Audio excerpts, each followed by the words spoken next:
Hari ini saudaraku kita melihat saudaraku keberhasilan sidang pertama.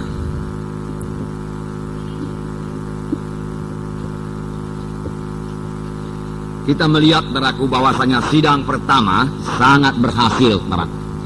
Sidang pertama berkembang dengan pesat. Sidang pertama saudaraku, kita melihat dalam sidang pertama kuasa Tuhan dinyatakan. Pada hari Pentakosta saudaraku 3.000 orang bertobat.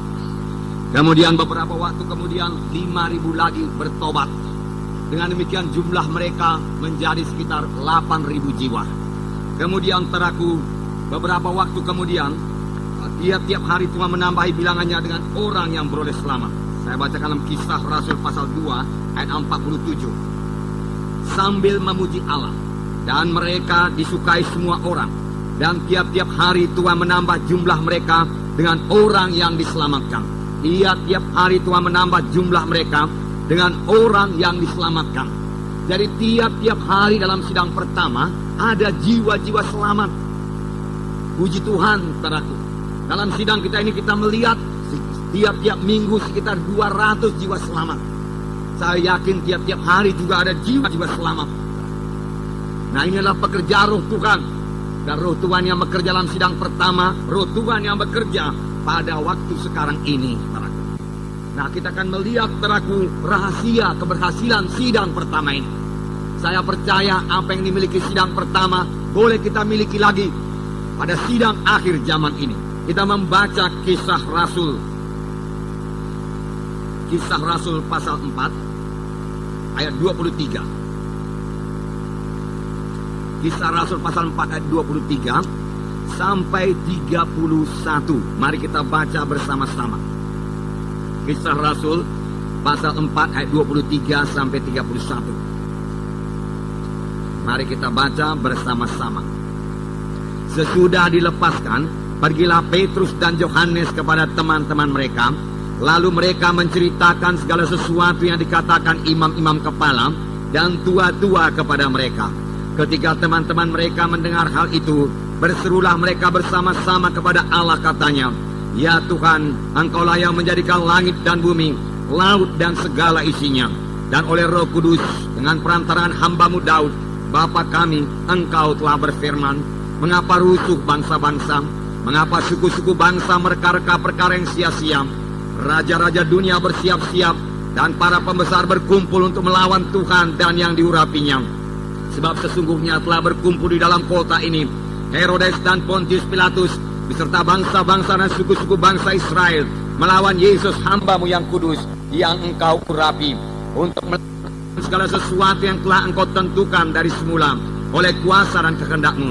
Dan sekarang ya Tuhan, lihatlah bagaimana mereka mengancam kami, dan berikanlah kepada hamba-hamba-Mu keberanian untuk memberitakan firman-Mu. Ulurkanlah tangan-Mu untuk menyembuhkan orang, dan adakanlah tanda-tanda dan mujizat-mujizat oleh nama Yesus hamba-Mu yang kudus. Dan ketika mereka sedang berdoa, goyanglah tempat mereka berkumpul itu, dan mereka semua penuh dengan Roh Kudus. Lalu mereka memberitakan firman Allah dengan berani." Di sini dikatakan sesudah dilepaskan. Sesudah dilepaskan, pergilah Petrus dan Yohanes kepada teman-teman mereka. Dilepaskan dari manakah ini, saudaraku? Dilepaskan dari tahanan, dilepaskan dari penjara. Mengapa mereka dipenjara? Karena mereka menyembuhkan seorang yang sakit tepok, yang umurnya sudah 40 tahun dengan mujizat Tuhan. Ahli-ahli Taurat, imam-imam kepala tidak senang. Mereka bukannya bersyukur ada orang yang sembuh, yang sudah 40 tahun lamanya sakit. Tiba-tiba oleh kuasa Tuhan, oleh mujizat Tuhan, orang itu berjalan, berdiri, bersorak-sorai masuk ke rumah sembahyang. Dan hal tersebut dilihat oleh orang banyak, dilihat oleh imam-imam kepala, ahli-ahli Taurat. Mereka bukannya bersyukur seorang telah disembuhkan Tuhan, tetapi mereka saudaraku cemburu. Mereka merasa disaingi saudaraku oleh rasul-rasul. Itulah dia Rasul Petrus dan Yohanes saudaraku. Dan mereka menangkap rasul-rasul, mereka memenjarakan rasul-rasul, dan keesokan harinya mereka diadili saudaraku. Ini tertulis dalam ayat di atasnya. Saya bacakan kepada saudara. Kisah Rasul pasal 4 ayat 19. Tetapi Petrus dan Yohanes menjawab mereka, "Silakan kamu putuskan sendiri manakah yang benar di hadapan Allah? Taat kepada kamu atau taat kepada Allah? Sebab tidak mungkin bagi kami untuk tidak berkata-kata tentang apa yang telah kami lihat dan yang telah kami dengar. Mereka semakin keras mengancam rasul-rasul itu, tetapi akhirnya melepaskan mereka juga. Sebab sidang tidak melihat jalan untuk menghukum mereka, karena takut akan orang banyak yang memuliakan Allah berhubung dengan apa yang telah terjadi. Sebab orang yang disembuhkan oleh mujizat itu sudah lebih dari 40 tahun umurnya. Mereka dilarang berbicara dalam nama Yesus. Mereka diancam kalau berbicara dalam nama Yesus akan dipenjarakan. Tetapi Petrus dan Yohanes dengan berani menjawab, putuskan sendiri dalam hati kamu, dia katakan, apakah yang harus kami laksanakan? Taat kepadamu atau taat kepada Tuhan? Sebab kami, dia katakan, tidak mungkin tidak berbicara dalam nama Yesus. Kami akan terus bicara dalam nama Yesus. Sebab kami sudah lihat betapa baiknya Tuhan itu. Kami sudah lihat, kami sudah dengar berita Injil. Dan hidup kami telah diubahkan. Kami penuh dengan sukacita. Maka tidak mungkin kami berhenti bicara dari hal apa yang telah kami dengar dan apa yang telah kami lihat. Nah, saudaraku, dan mereka melepaskan Petrus dan Yohanes. Inilah yang kita baca tadi, saudaraku. Nah, jadi saudaraku, ada aniaya dalam sidang pertama. Saudara berkata dalam aniaya sidang berkembang juga. Justru kerap kali dalam aniaya sidang berkembang dengan pesat, saudaraku. Sebab aniaya itu, saudaraku, mendorong setiap anak-anak Tuhan untuk bersandar sepenuhnya kepada Tuhan. Dan aniaya tidak pernah membinasakan gereja, saudaraku. Di zaman manapun, saudaraku. Dan selalu saja, saudaraku, anak-anak Tuhan yang benar itu menerima aniaya, saudaraku. Menerima aniaya. Firman Tuhan juga mengatakan demikian, saudaraku. Sebelum Tuhan Yesus naik ke sorga, dia berkata kepada murid-muridnya bahwasanya murid-muridnya akan dianiaya. Dalam Yohanes 15, saya bacakan kepada saudara. Yohanes 15, ayat 20 dan 21 saya bacakan. Ingatlah apa yang telah kukatakan kepadamu. Seorang hamba tidaklah lebih tinggi daripada tuannya. Jikalau mereka telah menganiaya aku, mereka juga akan menganiaya kamu. Jikalau mereka telah menuruti firman-Ku, mereka juga akan menuruti perkataanmu. Tetapi semuanya itu akan mereka lakukan terhadap kamu karena nama-Ku, sebab mereka tidak mengenal Dia yang telah mengutus aku. Saudaraku yang kekasih, di dalam nama Yesus, saudaraku, Tuhan Yesus telah mengatakannya lebih dahulu. Padamu Tuhan Yesus berkata, seorang hamba tidak lebih daripada tuannya. Kalau mereka menganiaya aku, mereka juga akan menganiaya kamu. Tuhan Yesus berkata. Siapakah yang menganiaya Tuhan Yesus? Orang kafirkah yang menganiaya Tuhan Yesus? Tidak, saudaraku. Yang menganiaya Tuhan Yesus justru adalah orang-orang yang beragama.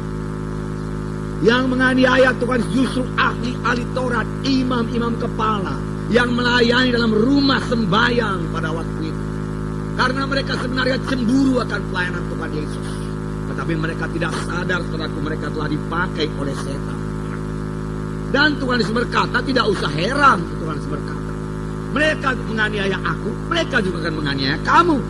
Semua itu mereka perbuat karena mereka tidak mengenal Dia, tidak mengenal Bapa itu. Tuhan Yesus berkata, sampai sekarang juga aniaya datang kepada anak-anak Tuhan. Nah, Tuhan Yesus berkata, tidak usah heran. Roma 8 ayat 17 mengatakannya lebih jelas lagi.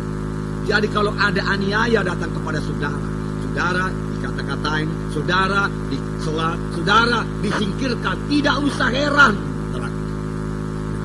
Tidak usah heran. Roma 8 ayat 17. Dan jika kita adalah ahli waris, maksudnya orang-orang yang berhak menerima janji-janji Allah, yang akan menerimanya bersama-sama dengan Kristus, yaitu jika kita menderita bersama-sama dengan Dia, supaya kita juga dipermuliakan bersama-sama dengan Dia.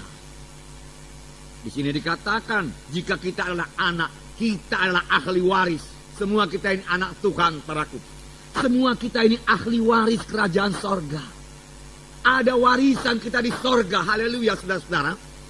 Beberapa waktu yang lalu kita mendengarkan firman Tuhan di sini mengenai kenaikan Tuhan Yesus. Yesus naik ke sorga untuk mempersiapkan tempat bagi kita. Ada rumah kita di sorga. Ada warisan kita di sorga. Sebenarnya luar biasa berkat yang menanti kita di sorga, saudaraku. Dan di dunia ini juga firman Tuhan berkata hidup kita akan berkelimpahan. Memang luar biasa berkat Tuhan. Tetapi firman Tuhan juga mengatakan di sini, saudaraku, kita akan menerima kegenapan janji-janji Allah. Dan kita akan menerimanya bersama-sama dengan Kristus. Yaitu jika kita menderita bersama-sama dengan Dia. Supaya kita juga dipermuliakan bersama-sama dengan Dia. Menderita bersama-sama dengan Yesus. Penderitaan yang bagaimana ini, saudaraku? Apakah kita sakit-sakitan, saudaraku? Apakah kita lemah-lemah, saudaraku? Apakah kutuk dosa terus menimpa kita sehingga kita menderita? Kemiskinan menimpa kita dalam mengikut Tuhan ini? Karena ada juga pendapat kalau mau suci kita harus miskin-miskin, menderita supaya sampai ke sorga. Ada juga yang mengatakan penyakitku ini daripada Tuhan, supaya penyakit ini mempermuliakan Tuhan. Saudaraku, semua pendapat-pendapat itu tidak alkitabiah, saudaraku. Dengan kata lain tidak betul, saudaraku. Penyakit bukan daripada Tuhan. Tuhan menghendaki kita sehat, saudaraku. 80% daripada pelayanan Tuhan selama Dia di bumi ini menyembuhkan penyakit, saudaraku. Dan firman Tuhan berkata, saudaraku, oleh bilur-bilur Yesus kamu sudah sembuh. Jadi jelas, saudaraku, bahwasanya penderitaan yang dimaksud di sini bukan penyakit, saudaraku. Bukan kutuk dosa, bukan kemiskinan, saudaraku, bukan, saudaraku. Karena Tuhan juga telah mengangkat kemiskinan kita. Jadi penderitaan apa ini, saudaraku? Penderitaan karena aniaya. Bukan penderitaan karena kita berbuat dosa, tapi penderitaan karena kita berbuat benar, saudaraku. Lalu orang lain, saudaraku, menyingkirkan kita, saudaraku. Lalu orang lain, saudaraku, memfitnah kita, saudaraku. Orang lain menyisihkan kita, mengusir kita, saudaraku. Tidak menerima kita, saudaraku. Saudara, memang sekarang, saudaraku, tidak lagi aniaya masuk dalam penjara, saudaraku. Tapi sidang pertama mengalaminya. Saudaraku, anak-anak Tuhan pada sidang pertama, kalau berani bersaksi, saudaraku, oh tantangannya penjara, saudaraku. Bisa saja masuk dalam tahanan, bahkan dibunuh, saudaraku. Itulah dia macam aniaya, saudaraku, yang dialami oleh anak-anak Tuhan, saudaraku. Macam aniaya yang dialami oleh anak-anak Tuhan. Dari kutuk dosa kita sudah bebas. Jadi penderitaan yang dialami anak-anak Tuhan bukan karena kutuk dosa, bukan karena penyakit, bukan karena kelemahan, saudaraku. Semua penyakit kita sudah diangkat Tuhan Yesus. Semua kelemahan kita sudah diangkat Tuhan Yesus. Nggak perlu kita tanggung lagi, saudara. Nggak perlu. Kalau sudah ditanggung Tuhan Yesus, nggak perlu kita tanggung lagi. Buat apa dua-dua menanggungnya? Dosa kita sudah ditanggung oleh Tuhan Yesus. Buat apa kita tanggung lagi, saudaraku? Semua sudah ditanggung Tuhan Yesus. Saya membaca satu cerita. Pada waktu Perang Dunia Kedua, ada seorang ibu yang sudah tua, saudaraku, di London, saudaraku. Di London, saudaraku. Jadi pada waktu itu ada serangan udara dari tentara Jerman, saudaraku. Pada waktu serangan udara itu mereka semua masuk ke lubang persembunyian di bawah tanah. Tetapi pada suatu ketika datang lagi serangan udara dan orang-orang pun masuk ke lubang perlindungan di bawah tanah itu. Mereka tidak melihat ibu yang tua ini. Mereka khawatir apa yang jadi kepada ibu yang tua itu. Dia tidak masuk dalam lubang perlindungan. Barangkali dia sudah kena bom. Barangkali dia sudah mati. Tetapi beberapa hari kemudian, saudaraku, mereka berjumpa dengan ibu itu sehat-sehat saja. Pulang belanja lagi. Saudaraku, mukanya senyum-senyum. Lalu dia tanya, apa yang jadi kepadamu, ibu? Dia katakan, di manakah engkau pada waktu jadi serangan udara itu? Kami tidak melihat engkau dalam perlindungan. Lubang perlindungan. Ibu itu menjawab, saya tidur nyenyak waktu itu, dia katakan. Kau tidur nyenyak waktu datang tentara Jerman membom kota kita, dia katakan. Iya, mengapa engkau tidur nyenyak? Sebab saya percaya Yesus sudah berjaga-jaga bagi saya. Jadi saya boleh tidur nyenyak. Saya pikir tidak perlu dua orang berjaga-jaga. Kalau Yesus sudah menjaga, saya tidak perlu menjaga-jaga, dia katakan. Yesus sudah berjaga, saya tidak perlu berjaga. Nah, saudaraku, jadi kalau sudah dipikul Yesus, buat apa saudara pikul lagi? Tuhan sudah memikul kelemahan saudara. Buat apa kita pikul kelemahan lagi? Mari kita kuat dalam Tuhan. Haleluya, saudara. Kalau sudah dipikul Tuhan, jangan pikul lagi, saudaraku. Itu tipuan setan, saudaraku. Nggak perlu lemah lagi, saudaraku. Firman Tuhan juga berkata, hendaklah yang lemah berkata, aku kuat, aku sehat. Nah, saudaraku. Mengapa tiap-tiap kali kita mengakui firman Tuhan, maka Roh Kudus bekerja Maka Tuhan Yesus di sorga sebagai imam besar memegang pengakuan iman kita. Dan Roh Kudus membawanya pada kenyataan. Maka kita akan menerima apa yang kita katakan. Kalau saya berkata saya kuat, maka saya menjadi kuat. Saudaraku. Nah, saudaraku yang kasih, karena ini firman Tuhan, ini bukan suggestis, saudaraku. Tidak, saudaraku. Nah, jadi kalau Tuhan sudah memikulnya, buat apa kita pikul lagi? Demikian juga dosa. Saudaraku, firman Tuhan berkata, walau dosamu merah Patma sekalipun, semua sudah ditanggung oleh Tuhan di kayu salib di Golgota. Itulah sebabnya Tuhan mengangkat salib. Dia rela mengangkat salib. Saudaraku, kuasa Tuhan cukup, saudaraku, untuk lepas dari salib. Saudaraku, apakah kuasa Pilatus pada waktu itu, saudaraku, untuk menyalibkan Yesus? Apakah kuasa daripada imam-imam besar?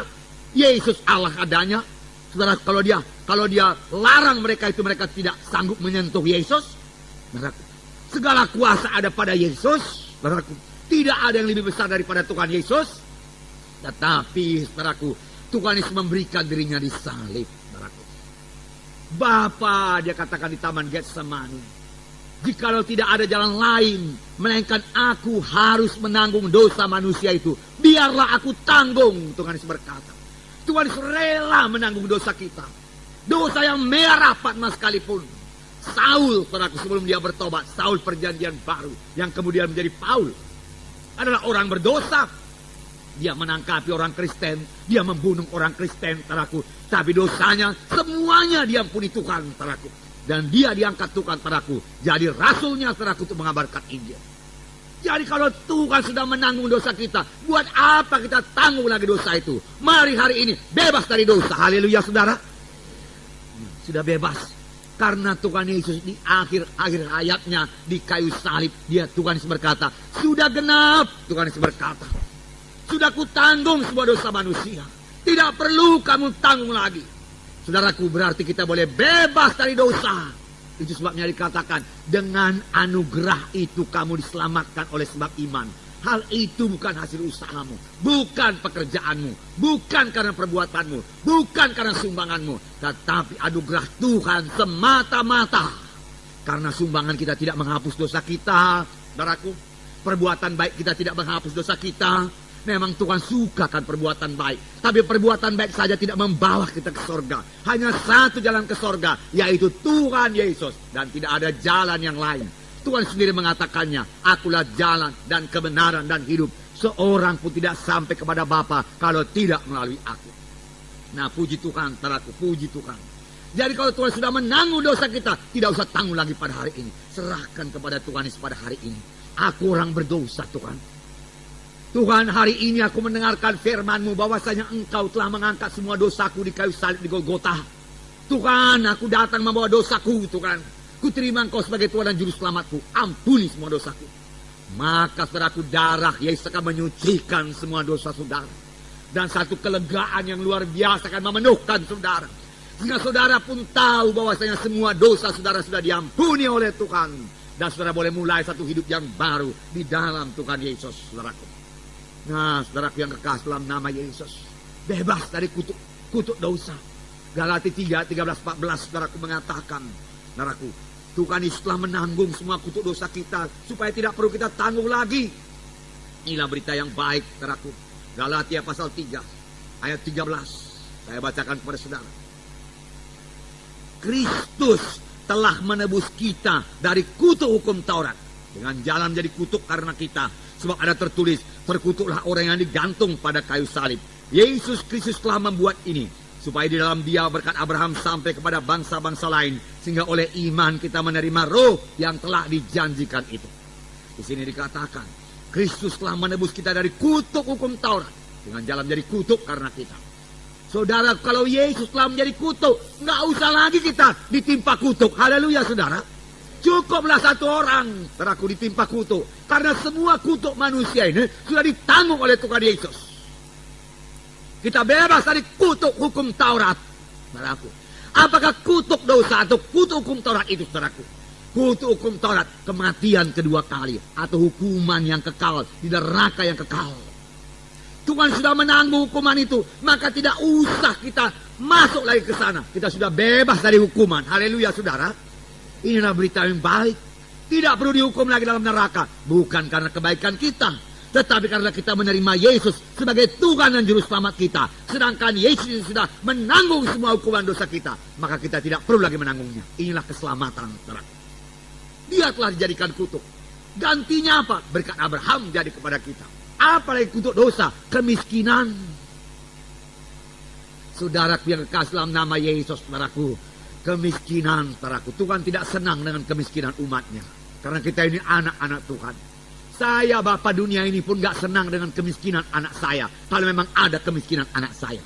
Saya akan berusaha supaya anak saya itu jangan miskin. Karena kita masih hidup di dunia ini, saudaraku. Kita masih membutuhkan, saudaraku, perkara kebutuhan-kebutuhan dunia ini. Kita masih membutuhkan materi dunia ini, uang dunia ini. Saudara mau masuk perguruan tinggi, saudaraku, saudara perlu, saudaraku, memberi formulir saja. Saya lihat sampai 30.000 lebih, saudaraku. Semua perlu uang, saudaraku. Saudaraku, untuk belanja tiap-tiap hari sudah jadi mahasiswa juga perlu uang, saudaraku. Saudaraku dan Tuhan, saudaraku. Alkitab, saudaraku, bicara banyak tentang uang ini, saudaraku. Banyak hamba-hamba Tuhan tidak berani bicara mengenai uang ini, padahal Alkitab mengatakannya, baik perjanjian lama, saudaraku, maupun perjanjian baru. Sesudah manusia, saudaraku, bertambah-tambah di bumi ini, dan setelah zaman Nuh, saudaraku, Tuhan kemudian memilih Abraham. Keluar dari Ur Kasdim, aku memilih engkau jadi bangsa yang besar. Dia katakan, aku akan memberkati engkau, dan daripadamu segala bangsa di bumi akan menerima berkat. Dan kemudian Tuhan memang memberkati Abraham menjadi bangsa pilihannya. Karena dari situlah muncul bangsa Israel. Tetapi Tuhan tidak lupa memberkati Abraham dengan berkat materi. Sehingga firman Tuhan berkata, Abraham menjadi sangat kaya. Banyak emas, perak, lembu, sapi, kambing, domba. Firman Tuhan berkata, dan hamba sahaya ada pada Abraham. Abraham tidak kekurangan, saudaraku. Saudaraku yang kasih dalam nama Yesus, dan firman Tuhan berkata bagi kita pada akhir zaman ini. Tuhan Yesus telah menjadi miskin, supaya dengan kemiskinannya kamu menjadi kaya. Biar saya bacakan kepada saudara. Saya suka membacakannya kepada saudara, biar ini tumbuh dalam hati saudara. 2 Korintus 8 ayat 9. 2 Korintus 8 ayat 9. 2 Korintus pasal 8 ayat 9. Saya bacakan kepada saudara. Karena kamu telah mengenal kasih karunia Tuhan kita Yesus Kristus, bahwa Ia yang oleh karena kamu menjadi miskin, sekalipun Ia kaya, supaya kamu menjadi kaya oleh karena kemiskinannya. Sekali lagi saya bacakan. Karena kamu telah mengenal kasih karunia Tuhan kita Yesus Kristus, bahwa Ia yang oleh karena kamu menjadi miskin, sekalipun Ia kaya, supaya kamu menjadi kaya oleh karena kemiskinannya. Puji Tuhan, saudaraku, supaya kamu menjadi kaya oleh karena kemiskinannya. Saudaraku, Tuhan Yesus telah menjadi miskin dengan satu tujuan, yaitu supaya dengan kemiskinannya saudara dan saya menjadi kaya. Oh, saya dengan berani mengatakan ini kepada saudara karena saya percaya sepenuhnya ini, saudara. Karena ini tertulis dalam Alkitab, saudaraku. Karena saya tahu saudara sendiri membutuhkan kekayaan, dan kekayaan itu bukan dosa, saudaraku. Bukan dosa. Kita akan membangun, saudaraku, tempat kebaktian yang lebih besar lagi. Karena jiwa-jiwa terus ditambahi Tuhan. Dengan apa kita bangun kalau kita tidak diberkati Tuhan? Tuhan pasti memberkati. Bukan karena kita mau membangun, tetapi karena Tuhan sendiri berjanji dalam firman-Nya, aku telah menjadi miskin, kamu tidak usah jadi miskin lagi. Akulah gantimu menjadi miskin. Tidak usah dua-dua kita menjadi miskin. Tuhan berkata, aku menjadi miskin supaya dengan kemiskinanku kamu menjadi kaya. Kapankah Tuhan Yesus miskin? Hanya selama dia di dunia ini. Dia tidak punya tempat meletakkan kepalanya, tidak pernah punya rumah sendiri, saudaraku. Saudaraku, dia tidak punya uang untuk membayar pajak, saudaraku. Sehingga dia berkata kepada Petrus, pergilah tangkap ikan dari danau, nanti ambillah mata uang dari mulut ikan itu, bayarlah pajakmu, cukaimu, dan bayar cukaiku. Tuhan Yesus berkata, saudaraku. Nah, saudaraku, dia menjadi miskin walaupun dia memiliki segala sesuatu. Dia rela menjadi miskin karena Tuhan Yesus tahu tujuan kemiskinannya itu apa. Tujuan kemiskinannya yaitu supaya saudara dan saya menjadi kaya. Tetapi Yesus hanya miskin dalam bidang rohani, dalam bidang materi. Tuhan tidak pernah miskin dalam bidang rohani. Tuhan tetap kaya dalam urapan. Dalam satu bidang saja dia menjadi miskin, yaitu bidang materi. Itu dengan tujuan supaya dengan kemiskinanku kamu menjadi kaya. Saudaraku yang kekasih dalam nama Yesus, firman Tuhan ini benar. Percayakah saudara? Namun saya katakan juga kepada saudara, dengan mendengarkan firman Tuhan ini, saudara tidak mendadak menjadi kaya, saudaraku. Tidak kaya mendadak, saudaraku. Nah, saudaraku, jadi apakah gunanya firman Tuhan yang diberikan oleh Pak Munte? Saudara berkata, kalau tidak mendadak jadi kaya. Saudaraku, semua yang kita terima dari Tuhan, kita terima melalui iman. Haleluya, saudara. Amin, saudara. Harus dengan iman. Oleh sebab itu saya berikan firman Tuhan ini kepada saudara, supaya iman saudara tumbuh. Sebab iman datang daripada pendengaran. Pendengaran akan firman Tuhan. Jadi saudara menerima firman Tuhan ini, saudara menerima iman. Setelah saudara menerima iman, saudara mulai mempunyai visi. Apakah itu visi, saudaraku? Yaitu pengertian yang diberikan Tuhan dalam hati kita, sehingga kita lihat kegenapan janji Tuhan itu. Roh Tuhan memberikan visi, karena firman Tuhan berkata, akhir zaman aku akan mencurahkan rohku, dan anak-anakmu laki-laki perempuan akan penuh dengan roh kudus. Mereka akan melihat penglihatan, mimpi, berbagai-bagai mimpi. Mereka akan memiliki visi. Nah, saudaraku, misalnya visi sidang ini untuk akhir tahun ini 4.000 jiwa. Lalu saudaraku, saya selalu melihat bilangan 4.000 jiwa. 4.000 jiwa. Lalu segala usaha ditujukan, saudaraku, untuk mencapai 4.000 jiwa. Berdoa jadi bergairah, bersemangat, saudaraku. Melayani jadi bersemangat melayani. Mengapa? Karena ada tujuan, saudaraku. Saudara, yang saya lihat yaitu 4.000 jiwa. 4.000 jiwa, saudaraku. Demikian kalau saudara memiliki visi diberkati Tuhan. Yang saudara lihat itu, saudara, keberkatan. Nasib saudara berubah. Berkat-berkat mulai mengalir kepada saudara. Saudara yang tidak punya pekerjaan, mulai diberikan Tuhan pekerjaan yang layak. Yang tidak pula menghalangi saudara beribadah kepada Tuhan. Tidak menghalangi saudara untuk melayani Tuhan. Tuhan sanggup menyediakannya bagi saudara. Karena dialah Jehovah Jireh, saudaraku. Tuhan yang menyediakan semua kebutuhan kita. Haleluya, saudara. Dia cinta kepada saudara, dia cinta kepada saya, saudaraku. Jadi saudaraku memiliki visi. Haleluya, Tuhan, aku orang yang keberkatan, Tuhan. Kutuk dosa sudah diangkat daripada aku, berkat Abraham jadi milikku. Apa yang jadi kepada Abraham? Abraham sangat kau berkati. Berarti saya pun kau berkati, Tuhan. Saya adalah umat pilihanmu, Tuhan. Haleluya, Tuhan, katakan kepada Tuhan. Saudaraku yang kekasih dalam nama Yesus. Dan firman Tuhan akan membawanya kepada kenyataan. Dan Tuhan akan membawanya kepada kenyataan. Sepanjang saudara sudah memiliki iman.